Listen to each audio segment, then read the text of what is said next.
નમસ્કાર, હું છું હિના। તો નિર્મલા સીતારમણે આજે બજેટ રજૂ કર્યું છે। સ્પીચ આપતા પહેલા ભારત જોડોના નારા લાગ્યા, પરંતુ કેટલીક એવી જાહેરાત છે જેમાં એવું કહી શકાય કે મિડલ ક્લાસની લાગણી કરતું આ બજેટ લાગી રહ્યું છે। આપને ચોક્કસથી અલગ તમામ લોકોના અલગ વિચારો છે। ત્યારે મારી સાથે પણ ગેસ્ટ જોડાયા છે। સીએ કૌશલભાઈ આપણી સાથે જોડાયા છે અને સીએ મેહુલભાઈ પટેલ પણ આપણી સાથે જોડાયા છે। આ બંનેનું સ્વાગત છે। કૌશલભાઈ, તમામ લોકોનો અલગ વિચાર હોય છે। જે બજેટ રજૂ થતું હોય છે તમામ લોકો વિચારતા હોય છે કે અમારા સેક્ટર માટે આ લાગણી કંઈક, તો કેટલાક લોકો એવું વિચારતા હોય છે કે અમારા સેક્ટર માટે હજુ થોડું કંઈક કરવાની જરૂર હતી, કે આ દિશામાં ચોક્કસથી યોગ્ય પગલાં કદાચ સરકારે નથી ભર્યા કે ભર્યા છે। હવે આ જે બજેટ રજૂ કર્યું છે તેમાં સૌથી પહેલા તો આપની પ્રતિક્રિયા શું છે? સૌથી પહેલા તો આ ચેનલના માધ્યમ દ્વારા હું કહેવા માંગીશ કે આ સ્ટેબલ ગવર્મેન્ટનું એક જીવતું જાગતું ઉદાહરણ આપતું આ બજેટ છે કે જેમાં એ પુરવાર થઈ રહ્યું છે કે જે મિડલ ક્લાસ લોકોની જે રિક્વાયરમેન્ટ હતી એને અત્યારે સૌથી પહેલાં તો સરકારે ફૂલફિલ કરી છે। આ સિવાય સરકારે એવી કોઈ પણ પ્રકારની આડેધડ જાહેરાતો કરી નથી કે જેથી કરીને આપણે ચૂંટણીલક્ષી બજેટ કહી શકીએ। સૌથી પહેલાં તો આ એક ફરીવાર કહું છું કે આ સ્ટેબલ ગવર્મેન્ટને પ્રૂવ કરતું આ બજેટ ફરીવાર આપણી પાસે રજૂ થયું છે। અને આની સાથે સાથે હું કહી શકીશ કે આ યુથ અપલિફમેન્ટ, વુમન એમ્પાવરમેન્ટ અને ફાર્મર્સ તથા ટ્રાઇબલ એમ્પાવરમેન્ટને એમ્પાવરમેન્ટ કરતું આ બજેટ આ સરકારે રજૂ કર્યું છે આ વર્ષ માટે। તો એ ઘણું જ સારી દિશામાં આપણી આ દેશની ઇકોનોમી જવા જઈ રહી છે। ત્યારે આ નિર્મલા સીતારામનજી દ્વારા નરેન્દ્ર મોદી સરકારે આજે બજેટ આપ્યું છે એ ખૂબ જ એક કહી શકાય કે સ્ટેબલ ગવર્મેન્ટ માટે આજથી લઈને હવેના 10 વર્ષ કે 15 વર્ષ કે 20 વર્ષ આપણા દેશને કોઈ પણ પ્રકારની આર્થિક આપત્તિ નહીં આવે એ દર્શાવતું આ બજેટ છે। બિલકુલ। મેહુલભાઈ, આપની પ્રતિક્રિયા શું છે આ બજેટને લઈને? જે આપણા દર્શકો કદાચ છેલ્લા સમજો ને 1.5 કલાકથી જે બજેટની સ્પીચ સાંભળી રહ્યા હશે, એમને કદાચ ચોક્કસ એવું લાગ્યું હશે કે આ બજેટની સ્પીચ કરતાં એક ભાષણ આત્મશ્લાઘા કે પોતાના વખાણ કરતું અમે આમ કર્યું છે આમ કર્યું છે એવું વધારે લાગ્યું હશે। એ ચોક્કસપણે જોઈ શકાય। બીજું, જે મારા ભાજપના મિત્રએ વાત કરી કે જે વુમન એમ્પાવરમેન્ટ કે પછી યુથ અપલિફમેન્ટની બધી એ જે ગોખેલી સ્પીચ હોય છે એ પ્રમાણેની વાત છે। બાકી આ બજેટમાં એક સારો ચાન્સ હતો કે અત્યાર સુધીમાં જે કોર્પોરેટને વધારે મહત્વ આપવામાં આવતું હતું એને કદાચ વધારે જો ઇન્ડિવિજ્યુઅલને, વ્યક્તિગત લોકોને એને ઇક્વલ ઓછું ના કરો તો તમે ઇક્વલ લાવો। અત્યારે હાલ કોર્પોરેટ માટેનો મેક્સિમમ ટેક્સ સ્લેબ 25% છે, જ્યારે વ્યક્તિગત આપણે જોયું કે વ્યક્તિગત કોઈ પણ વ્યક્તિ, તમે છો કે બીજા કોઈ સેલરાઇઝ પર્સન છે કે નાનો બિઝનેસ જે એમને પ્રોપ્રાઇટરશિપમાં કે પાર્ટનરશિપમાં કરતા હોય તો એમને 30% ભરવાનો થતો હોય છે। તો આમાં આ વખતે બધાની અપેક્ષા હતી કે કદાચ, કારણ કે આમાં તમે હરીફાઈ જો કરવાનું વિચારો તો મોટી કંપનીઓ સાથે તમે આ જે વ્યક્તિગત વ્યક્તિઓ કોઈ હરીફાઈ નથી કરી શકતા। તો આમાં એક એ વસ્તુ। બીજી એક વસ્તુ હું આમાં ખાસ કહીશ કે વારે ઘડીએ જે આપણા ફાઇનાન્સ મિનિસ્ટર મેડમે વાત કરી કે ન્યૂ રિઝિમ ને ઓલ્ડ રિઝિમ, તમે શું કરવા કોમ્પ્લિકેટેડ બનાવો છો? તો તમે એક જે આ વખતે આપણને જે 7 લાખ સુધીની વાત કરવામાં આવી છે કે ટેક્સ ફ્રી, પણ એ સ્લેબ નથી વધાર્યો, પણ એમણે શું કર્યું છે કે રિબેટ તરીકે આપ્યા છે। તો તમે શું કરવા કોમ્પ્લિકેટેડ? વર્લ્ડ બેંકે જેમ આપણને કહ્યું હતું કે જીએસટી નું જે માળખું છે વર્લ્ડનું મોસ્ટ કોમ્પ્લેક્સ છે, તો તમે ઇન્કમ ટેક્સ સાથે એમાંથી બાકાત રાખો। સામાન્ય વ્યક્તિને ખબર પડે કે આ બજેટમાં આટલું, તો તમે ટેક્સ સ્લેબમાં ડાયરેક્ટ વધારો કરી શક્યા હોત, તમે રિબેટ ને એ બધું તમારે કરવાની જરૂર નથી। તો આ પ્રમાણેનું લોકોને ખાલી જે કહી શકાય આંકડાની માયાજાળ કે બતાવવામાં આવે, ચોક્કસ આનાથી થોડો ફાયદો થશે, હું એની ના નથી, પણ તમે આને કદાચ તમારે પોતાનું રિટર્ન જો જાતે ભરવાનું હોય તમે નથી ભરી શકતા, તમારે કોઈ પણ ચાર્ટર્ડ એકાઉન્ટન્ટ પાસે જવું જ પડે છે। તો એના કરતાં બેટર છે કે તમે એકદમ એને સિમ્પલ રાખો તો ચોક્કસપણે જે આવકમાં પણ વધારો થશે। બીજી એક ખાસ વાત મહત્વની એ છે કે હવે બજેટનું એટલું મહત્વ નથી રહ્યું। એનું 2 કારણો છે। એક તો સરકારને મન ફાવે ત્યારે એ પોતાની રીતે કોઈ પણ ટેક્સમાં એમાં વધારો કરતી હોય છે, એ બજેટની રાહ નથી જોતી હોતી। તો એક એ, અને બીજું કે જીએસટી એનું ઇમ્પ્લિમેન્ટેશન થયું એના પછી જે મુખ્ય આપણો ઇનડાયરેક્ટ ટેક્સ છે કે જે વધારે આપણે ભરતા હોઈએ છીએ, ખાસ કરીને ગરીબ વર્ગ કે મધ્યમ વર્ગ, એ જીએસટી ના રૂપે ટેક્સ વધારે ભરતો હોય છે। એનું તો બજેટમાં ક્યાંય આવતું નથી હોતું, અને એમાં તમે જો કદાચ આમાં જે ઓક્સફેમનો એક રિપોર્ટ હતો કે જે 50% લોકો કે જેમની આવક લગભગ 3% જેટલી નેટવર્ક 3% જેટલી છે, એ લોકો 64% જીએસટી ભરતા હોય છે। જ્યારે ટોપ 10 કહી શકાય કે જેમની પાસે જે દેશની 70% અસ્કયામતો છે એ ફક્ત 3% જીએસટી ભરતા હોય છે. તો જે ખરેખર જે જીએસટીના રેટોમાં એમાં જો ઘટાડો કરવામાં આવે તો જ મધ્યમ વર્ગ અને ગરીબ વર્ગને એનો મોટો ફાયદો મળી શકે એમ લાગી રહ્યું છે. જી જી કૌશલભાઈ, તમે કઈ કહેવા માંગો? સૌથી પહેલા તો મને એવું લાગે છે કે આપણા જે કોંગ્રેસના મિત્ર જે આપણી સાથે બેઠા છે એમણે બજેટને પૂરી રીતે સાંભળ્યું નથી. હું ફરીવાર આ ચેનલના માધ્યમ દ્વારા એક બજેટમાં શું પ્રસ્તુત કરવામાં આવ્યું છે એની એક ઉદાહરણ આપી દઉં કે એમણે કહ્યું કે રિબેટ અને કોમ્પ્લિકેટેડ ટેક્સ સિસ્ટમને આ લોકો ઇમ્પ્લિમેન્ટ કરી રહ્યા છે. એવું જરા પણ નથી. અહીંયા ક્લિયરલી ફાઇનાન્સ મિનિસ્ટરે કહેવામાં આવ્યું છે કે 7 લાખ રૂપિયા સુધીની જો તમારી આવક હશે તો તમારે 1 રૂપિયાનો પણ ટેક્સ નહીં લાગે. So it is a nil tax. અને એની સાથે સાથે એમણે કહ્યું કે 30% ટેક્સ ને 15% ટેક્સ ને 20% ટેક્સ. આ નિર્મલા સીતારામનજીએ ફરીવાર બજેટમાં ક્લેરિફિકેશન સાથે કીધું છે કે જે લોકો 9 લાખ રૂપિયાનો આવક ધરાવે છે એમને ખાલી 45,000 રૂપિયા ટેક્સ હવે ભરવાનો છે અને જે 15 લાખની આવક ધરાવે છે એમણે ખાલી 1.5 લાખ રૂપિયા ટેક્સ ભરવાનો છે. અહીંયા ટેક્સ સ્લેબની ગણતરી અને ટોટલ ટેક્સ કેટલો ભરવાનો આવે છે આપણે ચોક્કસથી જોવું રહ્યું, કારણ કે આપણે જોઈ રહ્યા છે કે અહીંયા ટેક્સ આ ઓવરઓલ કેલ્ક્યુલેશન કરવા જઈએ તો 15 લાખની આવક ઉપર ફક્ત ને ફક્ત 10% ટેક્સ જ લાગી રહ્યો છે. પણ કૌશલભાઈ, 15 લાખની આવક એટલે આ વાર્ષિક આવક છે, પરંતુ દર મહિને જ્યારે આવક થતી હોય છે એમાં કેટલા ટેક્સ ચૂકવવા પડતા હોય છે, જીએસટી હોય કે પછી તમારે ઘરનું ચલાવવાનું હોય, એમાં મોંઘવારી તો આવીને ઊભી જ રહેતી હોય. એની સાથે સાથે બેઝિક એક્ઝેમ્પશન લિમિટની વાત કરીએ તો બેઝિક એક્ઝેમ્પશન લિમિટ પણ 2.5 લાખથી વધારીને 3 લાખ રૂપિયા કરવામાં આવી છે, જે પણ એક મધ્યમ વર્ગના માનવી માટે નાગરિક માટે એક મહત્વનો ફાયદો અહીંયા જોવા મળી રહ્યો છે.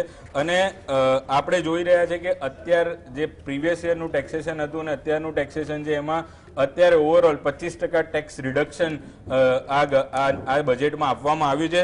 તો એ ઘણી સારી બાબત આપણે એક દિશામાં જોઈ શકીએ. આપણે ખાલી ને ખાલી ભાજપ ગવર્મેન્ટ અને એમણે એક એડિશનલ એક વાત એ પણ કરી કે લોકો રિટર્ન નથી ભરી શકતા. મને ખ્યાલ નથી કે અત્યારે ઇન્કમટેક્સ ની જે વેબસાઇટ છે એની ઉપર કોઈ પણ સામાન્ય વ્યક્તિ પોતાનું રિટર્ન જાતે ભરી શકે એવી વ્યવસ્થા એ લોકોએ ઊભી કરેલી છે. અને મારા ખ્યાલથી એ વ્યવસ્થા બધા મિત્રો અથવા તો નાગરિકો એકવાર જઈને જોવું પણ રહ્યું કે જેમાં જો તમારી ફ્લેટ ઇન્કમ હોય, ધારો કે સેલરાઇડ પર્સન હોય, તો તમે આરામથી આ ઇન્કમટેક્સની વેબસાઇટ થ્રુ આ તમારું આઈટીઆર ફિલ કરી શકો છો. તો ઘણી બધી બાબતો એવી છે જે અજાણતા આપણે બોલાઈ જતી હોય છે, પણ જે ખરેખરમાં આ સરકારે લોકોને આપવા માટે ઘણું બધું કરેલું છે. અચ્છા, ચલો આપ પૂછો પહેલા હું કૌશલભાઈ જે કદાચ એમણે મેં બજેટ નથી સાંભળ્યું કે છે, પણ એમણે કદાચ મને નથી સાંભળ્યું એ પ્રમાણે મને લાગી રહ્યું છે. તમે એમ કહેવા માંગો છો કે બેઝિક એક્ઝામ્પશનની લિમિટ છે 7 લાખ સુધી કરી છે? નથી કરી. એ રિબેટ તરીકે જ આપ્યું છે. હજુ આજે પણ ન્યૂ ટેક્સ રેજીમ અને ઓલ્ડ ટેક્સ રેજીમ ચાલુ રાખ્યું છે. રિબેટનો મતલબ જ એ થયો કે તમને એ ટેક્સ જે ભરવાનો આવે છે એની સામે તમને રિબેટ મળે છે, એટલે સરકારે તમને બેનિફિટ તો આપેલો જ છે. હું પોતે ચાર્ટર્ડ એકાઉન્ટન્ટ છું, રિબેટનો મતલબ સમજુ સાહેબ, હું પણ પોતે ચાર્ટર્ડ એકાઉન્ટન્ટ છું. તમે એમ તો લિમિટ કેમ નથી વધારી? લિમિટ વધારીને 2.5 લાખથી 3 લાખ કરીને. એટલે આ જે ફક્ત કોમ્પ્લિકેટેડ બનાવવાની વાત છે. બીજું આજે પણ ઓલ્ડ ટેક્સ રેજીમ ને ન્યૂ ટેક્સ રેજીમ ચાલુ છે, તો તમે એને એક ફ્લેટ બનાવી દો. એ જે તમે નથી કરતા. અને જે ચોક્કસપણે ઓનલાઈન જે રિટર્ન ભરવાની જે શરૂઆત થઈ હતી એ કોંગ્રેસના સમયમાં થઈ હતી, એક સારી ફેસિલિટી. પણ તમે હા ચોક્કસપણે કયા વર્ષમાં ચાલુ થયું તમને તો ખબર હશે. તમે હમણાં એવું કહેતા હતા કે લોકો ભરી નથી શકતા, હવે એવું કહો કે કોંગ્રેસના તમે એટલું કોમ્પ્લિકેટેડ બનાવ્યું છે કે સૌથી પહેલા તો એટલું જ કન્ફ્યુઝન થશે કે કયા ટેક્સ રેજીમમાં જવું, એટલે નથી જ ભરી શકતા હોતા. એ ચોક્કસ વાત છે. અને એનું કારણ એ છે કે જે તમે આટલું કોમ્પ્લિકેટેડ બનાવેલું છે. ઠીક છે. આ કૌશલભાઈ, જે રીતે અર્થતંત્રને વેગ આપવાની વાત કરીને 10માંથી 5મા નંબરે પહોંચવાની વાત કરી છે, હવે કોવિડ બાદ જે આ બજેટ રજૂ કરવામાં આવ્યું છે તેમાં દેશના અર્થતંત્રને બૂસ્ટર માટે કયા મહત્વના મુદ્દા આમાં તમને લાગ્યા? સૌથી મહત્વનો મુદ્દો અર્થતંત્રના બૂસ્ટર માટે જે આ બજેટમાં લાગ્યો એ 10 લાખ કરોડનું ઇન્ફ્રાસ્ટ્રક્ચર બજેટ, જેના લીધે આપણે કહી શકીએ કે આ ઇન્ફ્રાસ્ટ્રક્ચરના ડેવલપમેન્ટ માટે મજૂર વર્ગથી લઈને તમામ વર્ગ આમાં ઇન્વોલ્વ થતા હોય છે, તમામ ધંધા રોજગાર આમાં ઇન્વોલ્વ થતા હોય છે. એ લોકો માટે આજે સરકારે કેપિટલ બજેટ વધારીને, એટલે પર્ટિક્યુલર ઇન્ફ્રાસ્ટ્રક્ચર બજેટ ગયા વર્ષે જે 7.5 લાખ કરોડ હતું એનાથી વધારીને 10 લાખ કરોડ કરેલું છે, જે આ બજેટની સૌથી મહત્વપૂર્ણ બાબત છે. ચલો, એ માની લીધું કે આપણે દેશમાં જે રીતે વાત કરી રહ્યા છે કે અર્થતંત્રને વેગ મળશે, બાકી જે દેશોમાં મંદી ચાલી રહી છે એના કરતા આપણું અર્થતંત્ર વેગ પકડી રહ્યું છે, પણ લાગે છે કે દેશમાં ગરીબી હટાઈ શકશે? કૌશલભાઈ, ચોક્કસથી મેડમ, આપણે અર્થતંત્રના વેગની વાત કરી રહ્યા છે ત્યારે આપણે ગયા વર્ષના બજેટ અને ગયા થોડા જૂના આંકડા પણ જોઈ લઈએ કે જે પહેલા ફોરેસ્ટ રિઝર્વ હતી આપણી 2014-15માં જે $275 બિલિયન હતી, જે વધીને $630 બિલિયન થઈ ગઈ છે. એની સાથે સાથે સરકારે જે ઇન્વેસ્ટમેન્ટ ઇન ઇન્ફ્રાસ્ટ્રક્ચર જે આપણે ઓલરેડી ચર્ચા કરતી 7.5 લાખ કરોડ હતું એ 10 લાખ કરોડ કરેલું છે. અને સૌથી મહત્વની પૂર્ણ બાબત એ છે કે આજ સુધીની રેકોર્ડ હિસ્ટ્રીમાં જે આપણું એક્સપોર્ટ હતું એ $400 બિલિયન થી વધીને $500 બિલિયન નો ટાર્ગેટ આ વખતે સરકાર અચીવ કરવાની છે અને કરશે જ. ઓલરેડી આપણે $400 બિલિયન નું એક્સપોર્ટનો ટાર્ગેટ અચીવ કરી રહ્યો છે. તો આ બધા ઘણા બધા પોઝિટિવ ફેક્ટર છે કે જે આપણા દેશની ગરીબીને નાબૂદ કરવા માટે ઘણો બધો આપણને પુશ મળી શકે છે, સાથ સહકાર આપી શકે એવી યોજનાઓ સરકારે કરેલી છે. સરકારે સૌથી મહત્વની મુદ્દા આ વખતના બજેટમાં જાહેર કરી છે, ટ્રાઇબલ એમ્પાવરમેન્ટ માટેની વાત કરી રહ્યા છે. જે એકદમ છેવાડાના લોકો છે, જે આ બધાથી ઘણી વસ્તુઓથી અત્યારે દૂર રહેલા છે, તેમાં જે પાયાનો મુદ્દો છે એજ્યુકેશન, એમાં સરકારે આ વખતે 38,800 ટીચર અને 740 સ્કૂલો એમ કરીને ટોટલ 3.5 લાખ ટ્રાઇબલ બાળકોને, સ્ટુડન્ટ્સને ભણાવવાની આ એક નવી યોજના બહાર પાડી છે, જે આઈ થિંક સો આપણા દેશના પાયાને મજબૂત કરવામાં ઘણું ઉપયોગી નીવડશે. જી મેહુલભાઈ, લાગે છે કે તમને જે આ નલ સે જલ યોજનાઓ, જે યોજનાઓની વાત થઈ રહી છે તેમાં નલ સે જલ યોજના હોય કે ગ્રામીણ ક્ષેત્રની કોઈ યોજના હોય, સ્કૂલને લગતી કોઈ યોજના હોય, તે સામાન્ય માણસ સુધી પહોંચે છે? પહેલાં તો આપનો જવાબ આપવું એ પહેલાં જે મારા મિત્રએ વાત કરી કે ફોરેક્સ રિઝર્વ વધ્યું છે, એક્સપોર્ટ વધ્યું છે, તો એનાથી ગરીબી કેવી રીતે દૂર થશે મને એક્ઝેક્ટ એક તો નથી ખ્યાલ આવતો. કે સામે તમે દેવું કે જે છેલ્લા કદાચ આઝાદી પછી જે યુપીએ સરકાર 2 હતી ત્યાં સુધીમાં 55 લાખ કરોડ હતું, જે આજે 1,55,000 કરોડ, મતલબ કે 3 ગણું થયું છે.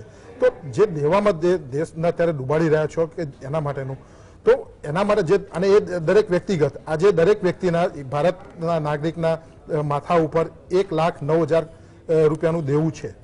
તો એના માટે જે ખર્ચા ખરા કે ખોટા ખર્ચા, ઇન્ફ્રાસ્ટ્રક્ચરમાં 100% ઇન્વેસ્ટમેન્ટ થવું જોઈએ, પણ જો એમાં પછી તમે સંસદ ભવન બનાવવા કે જે એના કરતાં લોક ઉપયોગી જે કાર્યો થવા જોઈએ એમાં જો સરકાર વધારે ધ્યાન રાખે તો ચોક્કસપણે ફાયદો થાય. બીજું આપણે જે વાત કરી કે સ્કીમો જે વર્ષોથી આવતી હોય છે એમાં નામ બદલીને અથવા તો લોભામાં નામ જે આપવામાં આવતા હોય છે, પણ એની પાછળનો જે હેતુ હોય છે એમાં જે ખર્ચો થવો જોઈએ એમાંથી મોટો ભાગ જે ખરો એની ફક્ત જાહેરાતો માટે થતો હોય છે, અને જે જાહેરાતોને એનો લાભ બીજા કોઈને મળતો નથી હોતો. અને જે કોર્પોરેટ જે અત્યારે આપણને ખબર છે કે અમુક જે બિઝનેસમેનો છે, આપણે જે ઇન્કમ ડિસ્પેરિટીની, આવકની અસમાનતાની વાત કરી કે ગરીબ વધુમાં વધુ ગરીબ થતો જાય છે અને જે અમીર છે એ અમીર થતા જાય છે. આપણા એક ઉદ્યોગપતિ જે કદાચ ફોર્બ્સના લિસ્ટમાં 2nd નંબર પર પહોંચ્યા હતા, આપણને એનું ગર્વ હોય, એની ના નથી, પણ સાથે સાથે જે સામાન્ય વ્યક્તિ છે, મધ્યમ વર્ગનો છે, ગરીબ વ્યક્તિ છે, એનું પણ અપલિફમેન્ટ થવું જોઈએ, એ પણ એને વધવું જોઈએ. પણ આપણને એ જોવા મળી રહ્યું છે કે આ ખાઈ છે દિવસે દિવસે વધી રહી છે. તો એના માટે સરકારે આમાં ચોક્કસપણે એમની પાસે એક જે ચાન્સ હતો કે બજેટમાં જે વ્યક્તિઓ ખરેખર બહુ વધારે કમાય છે એમની પાસેથી ક્યાંક ને ક્યાંક થોડો વધારે ટેક્સ ઉઘરાવીને જે સામાન્ય વર્ગ, મધ્યમ વર્ગ છે એમના સુધી જો આના લાભ આપ્યા હોત તો આ વધારે સારું બજેટ આપણે કહી શકીએ. પણ એના કરતા તો સરકારની જે યોજનાઓ છે એનો જ લાભ લોકો સુધી પહોંચે એ જ મહત્વનું છે. એ પહોંચતો નથી, એટલા માટે તમે ડાયરેક્ટ ધારો કે જીએસટી આપણે કરવું જોઈએ. અમારા સાથી મિત્ર જે કહી રહ્યા છે કે આ યોજનાઓનો લાભ લોકો સુધી નથી પહોંચી રહ્યો, એના માટેના 3-4 વાતો મારે તમારી સાથે કરવી છે. કે આપણે અત્યાર સુધી જોયું, હમણાં યુપીએ ગવર્મેન્ટના ગાણા ગાઈ રહ્યા છે એ પોતે, તો એમાં જોયું કે ગેસના કનેક્શન ભાજપ સરકારે કેટલા ફોલ્સ, એટલે જે ખોટા ગેસના કનેક્શન હતા એ કાઢી નાખ્યા છે. રાશન કાર્ડ જે ખોટા ઇસ્યુ કરેલા હતા એ આ સરકારે નાબૂદ કરેલા છે, જેનો બેનિફિટ જે એકચ્યુઅલ વ્યક્તિને પહોંચાડવાનો હતો એ નથી પહોંચાડી શક્યા. એમનું શું કહેવાય કે અત્યાર સુધી આ સરકારે એ બાબતે જે કામ કરવાનું હતું એ કર્યું નથી, અને હવે આ સરકાર જયારે કરવા આવી છે ત્યારે એમના માટે એમની સ્કીમો બદલી કાઢી, આ બદલી કાઢી, એ બધી વાતો કરી છે, તદ્દન સરકાર વિરુદ્ધની વાતો છે. એનાથી એડિશનલ હવે આપણે પોઝિટિવ વેમાં વાત કરવા જઈએ ત્યારે આપણે જે સેવા, જે ગરીબોની વાત કરી રહ્યા છે, જ્યાં આયુષ્માન ભારત યોજનાની વાત કરીએ ત્યારે ગઈકાલે પ્રેસિડેન્ટ મેડમે જે આપણને સૌને જણાવ્યું કે એમની સ્પીચમાં કે આયુષ્માન કાર્ડ દ્વારા દેશના 80,000 કરોડ રૂપિયા ગરીબોના બચ્યા છે. તો એ આ છેવાડાના આદમી લોકો ગરીબો સુધી ગયેલો બેનિફિટ છે. એની સાથે સાથે 80 કરોડ લોકોને ગ્રેન પહોંચાડવામાં આવ્યું છે કોવિડ દરમિયાન અને કોવિડ પછી પણ. તો એ આ એન્ડ લોકો સુધી જે ખોટા રાશન કાર્ડ સાથે લોકો જે યુપીએ ગવર્મેન્ટમાં બેનિફિટ કરતા હતા એની જગ્યાએ અત્યારે રિયલમાં ગરીબોને બેનિફિટ જઈ રહ્યો છે. તો હું એ દિશામાં આપણે જોવા જઈએ તો અત્યારે જે સરકાર ટેકનોલોજી સાથે લોકોને બેનિફિટ ટ્રાન્સફર કરવા માંગે છે. આપણે ફાર્મર્સની વાત કરીએ, ખેડૂતોની વાત કરીએ તો પહેલા ખેડૂતોની ખાલી સબસિડી બોલવા માટે હતી, આજે ખેડૂતોના અકાઉન્ટમાં સબસિડી ડિરેક્ટ ક્રેડિટ થઈ રહી છે, રાઈટ?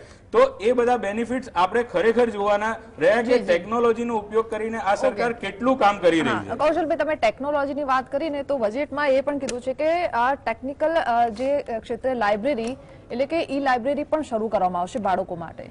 પણ એના કરતા જો ગામડામાં જે અત્યારે શાળા નથી ને બાળકોને ખુલ્લા છતની નીચે બેસવું પડે છે તો મે બી એ વધારે થવું જોઈએ કે શાળા એટલીસ્ટ મળે કે બાળકો અંદર બેસીને ભણી શકે.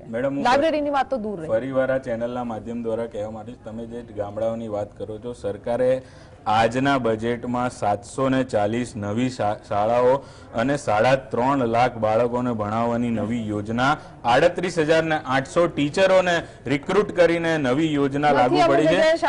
અને જે આ 3 ટીચર પણ નથી મળતા અને જે આ 3 વર્ષમાં તમે એનો રિયલ એકચ્યુઅલ તમે જોઈ શકશો કે આ કેટલું કામ થઈ રહ્યું છે આ યોજના હેઠળ.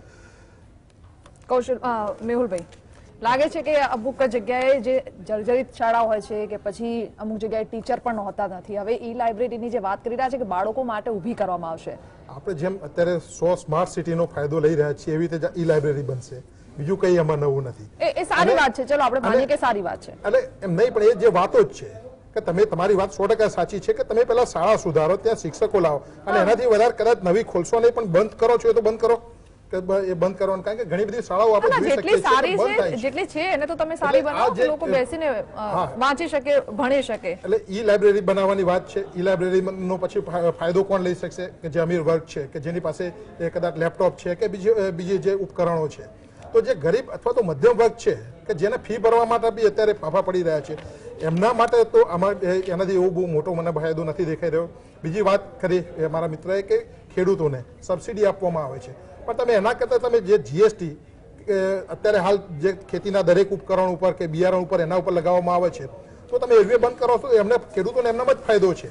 બીજું જે સહકારી માળખું હતું કે જે પહેલા ફૂલે ફાલેલું, કે જેમાં દૂધ કે પછી બીજી મંડળીઓના કારણે ખેડૂતોને લાખો રૂપિયાનો ફાયદો થતો હતો, તમે એમાં અત્યારે રાજકારણ ઘુસાડ્યું છે અને એના કારણે એ જે ફાયદા છે એ ખેડૂતો નથી મળતા અને તમે ખાલી 2000 રૂપિયા આપો છો અને એના માટેની વાહવાહી લૂંટો છો. એના કરતાં તો તમારે જે ટ્રેક્ટર છે કે પછી બીજા ખેતીના ઉપકરણો છે એના ઉપર જો જીએસટીનો જે લગાવેલો છે, પહેલા ક્યારેય નહોતો ખેતીના માટેનો જે ઇનડાયરેક્ટ ટેક્સ, તો એ જો તમે દૂર કરશો તો ચોક્કસ ખેડૂતોને એના કરતાં વધારે ફાયદો થશે. પણ આ સરકાર ફક્ત બતાવવા માંગે છે કે અમે આટલું આમ કરીએ છીએ, પણ પાછળથી બીજા હાથે પાછું લઈ લે છે એ લોકોને નથી દેખાઈ રહ્યું. ના, આત્મનિર્ભર ભારતની પણ એ વાત કરે છે ને, જો કે સારી વાત છે કે આત્મનિર્ભર આપણે બનવું જોઈએ બીજા દેશોથી કે અન્ય લોકોથી આપણે અપેક્ષા ન રાખીએ. પણ કૌશલભાઈ, સરકાર પાસે પણ અપેક્ષા નહીં રાખવાની લોકોએ. એટલે કૌશલભાઈ, આત્મનિર્ભર ભારત ઉપર કેટલું કામ કરી રહી છે? આત્મનિર્ભર ભારત માટેનું એક સૌથી ક્લાસિક એક્ઝામ્પલ છે આપણું ડિફેન્સ, રાઈટ? સરકારે જે ઇન્ડિજિનિયસ પ્રોડક્ટ્સ માટે જે ફોકસ કરી રહી છે ડિફેન્સ માટે, એમાં ગયા વર્ષની બજેટમાં સરકારે 58%ના બજેટની સામે 68% બજેટ કર્યું હતું.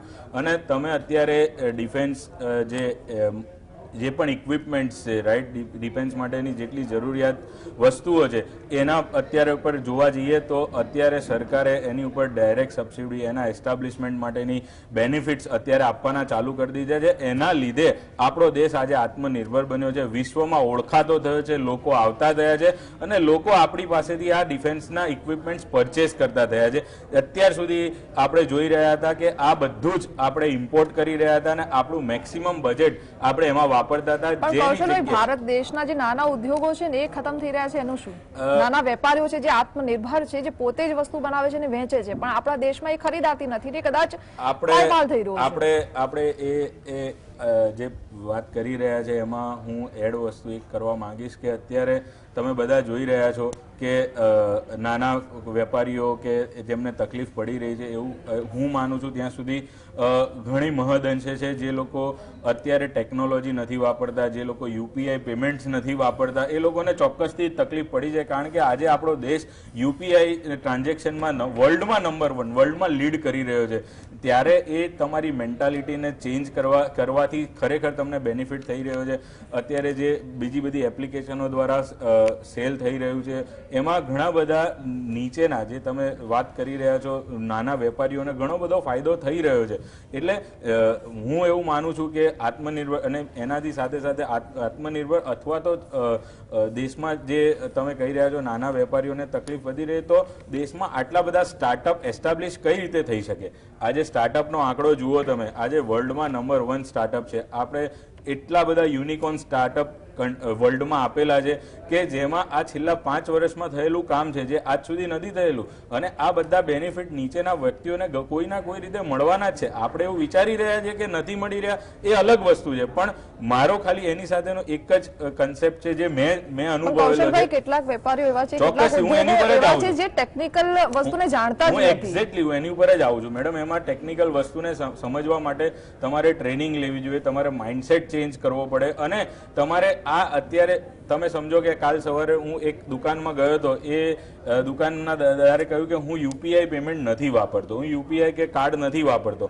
તો હું એ દુકાનમાંથી નીકળી ગયો કારણ કે હું યુપીઆઈ પેમેન્ટ પ્રિફર કરતો હતો, રાઈટ? તો એવા બિઝનેસ લોસીસને તમે કન્સિડર કરો ને એ માઇન્ડસેટ ચેન્જ નહીં થાય તો એ વ્યક્તિને તકલીફ પડશે ને પડશે જ. એટલે મારો ખાલી એક જ છે કે એક અલગ એક ચાર્ટર્ડ એકાઉન્ટન્ટ તરીકે હું દરેક વેપારીના ચેનલના માધ્યમ દ્વારા એવી સલાહ આપીશ કે દરેક વેપારીએ નાનામાં નાના વેપારીએ એક ટેકનોલોજીને અડપ્ટ કરવી પડશે જેથી કરીને જેમનો ગ્રો ચોક્કસથી થશે.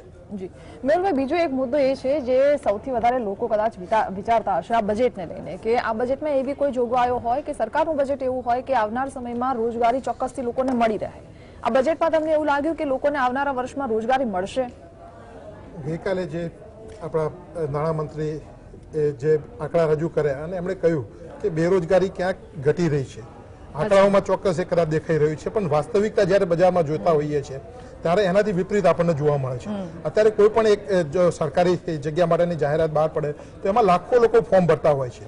તો એક તો પહેલા તો આંકડાની માયાજાળ બંધ કરીને જે હકીકત છે સ્વીકારવાની જરૂર છે કે ભાઈ બેરોજગારી એ પણ જે વધી રહી છે તો જ આપણે એનું કંઈક કરી શકીએ.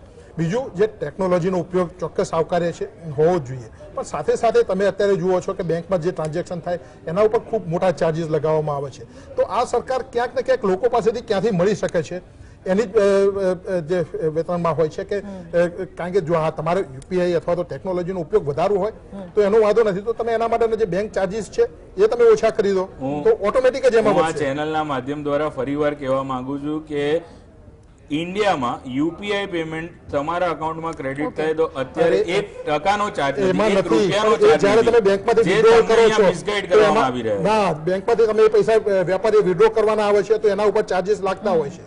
વેપારી પૈસા વિથડ્રો કરે તો એમના અકાઉન્ટના પૈસા વિથડ્રો કરવા માટે કોઈ પ્રકારના ચાર્જીસ હોતા નથી. તમારી અહીંયા ભૂલ થાય છે. ચોક્કસપણે તમે જોઈ શકો છો કે ભાઈ જ્યારે એની એક લિમિટ હોય છે અને એના પછી જ્યારે પણ ટ્રાન્ઝેક્શન કરવામાં આવે તો એમાં ચાર્જીસ લાગતા હોય છે. ઠીક છે કૌશલભાઈ, મેહુલભાઈ આપ જોડાયેલા રહેશો, આપણે અત્યારે બ્રેક માટે રોકાવું પડશે.